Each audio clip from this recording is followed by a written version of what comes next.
Says the Hafez Haim, there's a story of a man who spoke a lot of Lashon Hara.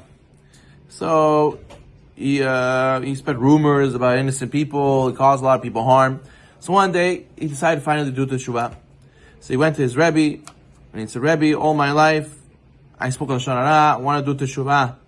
Tell me what to do. I'm willing to fast. I'm willing to give tzedakah, pray." He says, "Listen, Lashon Hara is one of the worst sins, but we need to do a special tikkun for you. Special rectification. What's the rectification? I want you to take a piece of paper, write down the Lashon Hara you spoke, and then rip it up into many different pieces." He said, "No problem, Rabbi." And he started doing it, and he felt like he was doing like a certain tikkun, like you write the words and you rip it up, you destroy the damage that's done. And then he said, "Rabbi, I did it, so now I'm done?" He says, "No." He says, "Now you have to throw it out the window." Threw it out the window. He said, "Rabbi, I'm done." He thought like as if like he threw it in the wind, like it's gone. It represents that it's gone. He says, "No. Now you have to bring back every single piece." He says, "How? It's gone." He said, "Exactly. The Lashon Hara that you said, I want to teach you, my son, that whatever you said is gone in the wind. You'll do teshuvah, but how can you change the damage that you did already?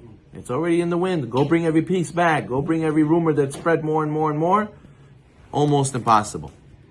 So therefore, you have to think twice before you speak about someone. And even the halakha says, even if you speak about yourself, including in that group of the people you're speaking about, is also a Lashon Hara. Person says, "Yeah, everyone in my family is lazy, including me."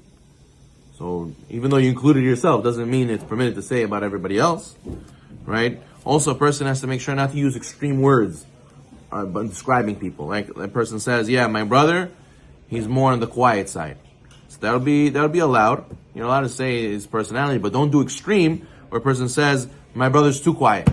He's too quiet of a person." You're making it sound negative. Or if a person says, "My father knows how to discipline. He gives good discipline." But that's good. You're saying something good. But if a person says, "My father is very strict, too strict," so then what? It makes it sound negative. So all these things depends on how we paint it. He says also that many religious Jews are very strict in many mitzvot. However, when it comes to mitzvah Lashon Hara, sometimes they say, "This mitzvah is not for me. I can't. It's too hard. It's not. I can't control my speech." So the Chafetz Chaim says, "Chas v'shalom, he's speaking like a heretic, because the Gemara says a person who accepts the entire Torah but doesn't accept one mitzvah, he's a mumar de davar echad. He's a heretic for one mitzvah, which means either you accept all the Torah or you don't accept it. It's not called accepting the Torah when you don't accept one of the mitzvot. You have to accept everything. You're on this side or you're on that side. You can't sit on the fence. So therefore, you can't talk like that. Chas v'shalom. You make yourself sound like a heretic. And therefore, he says, not just that, it also causes a person to be spiritually lame. What does it mean spiritually lame? Just like a lame person who can't walk. A person can become handicapped spiritually if he doesn't keep each mitzvah individually. Why? The person has to know that you're made up of 248 organs, 365 veins, corresponding to the 248 positive commandments, 365 negative commandments. Each mitzvah represents a different part of the body. And when you go and do each mitzvah, you give chiyut, spiritual life, and life force to each part of your body. Corresponding to the mitzvah that you're lacking is going to spiritually show it's lacking, and therefore also eventually physically lacking in your body. Some people say, "Why my hand has this issue? Why my leg has that issue?" All these things are connected to a special spirituality, which is connected to a specific mitzvah. So therefore, we have to accept all the mitzvot, do all the mitzvot we can, and not say, "Oh, it's too hard and I don't want to work on it," because then that'll affect us spiritually and physically also. For Lashon Hara, very makes sense that it corresponds to the mouth. So a person, Chas v'shalom, doesn't want to have problems with his mouth, that he shouldn't be able, Chas v'shalom, to eat, or Chas v'shalom, to have teeth problems, or Chas v'shalom, to not have speech problems. All these things are connected to the mouth. Lashon Hara. The Chafetz Chaim alav v'shalom used to pride himself. He used to show people, look. He used to show that he had all his teeth. And in those days, for an old person to have all his teeth, it was a miracle. And he says, "You know why I have all my teeth still? It's because I don't speak Lashon Hara." So therefore, you see that a lot of the ailments, a lot of the sickness a lot of the stuff in our body is corresponding to an individual mitzvot that we have to work on to make sure not to push away and takes away from our spirituality and our physicality.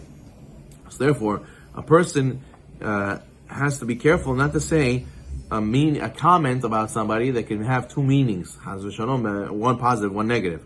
Right? For example, you say, my friend Shlomo, he's very funny. He's quite funny, right? But also, you can interpret it as like, oh, he's like a funny guy, like he's an interesting guy, like funny guy.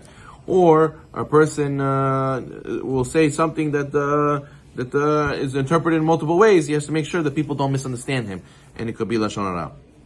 Or even if a person pressures you to speak lashon hara, right? The person wants to know something negative about somebody else, but it has no ramifications to him. He's not going to change something.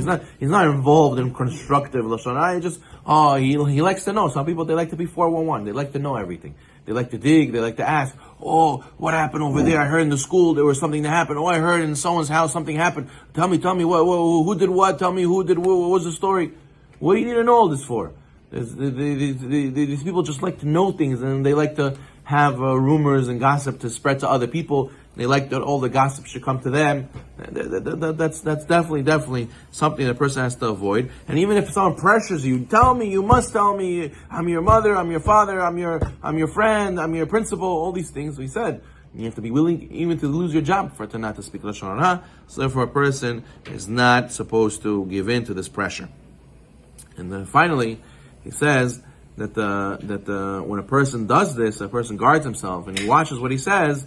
So therefore, there will be a big zgula for it to have health, a big zgula for it to be able to, never cause damage to anybody, that will be irreversible. And therefore, b'zchut this, we should go to Shamayim and have our zchuyot intact. We shouldn't go to Shamayim and get a rude awakening where we see all our merits get lost, Haz V'Shalom, because of all the damage of the Lashon Hara we did. Rather, we should pass the test, and b'zad Hashem, when we go above our nature, Hashem will go above nature for us.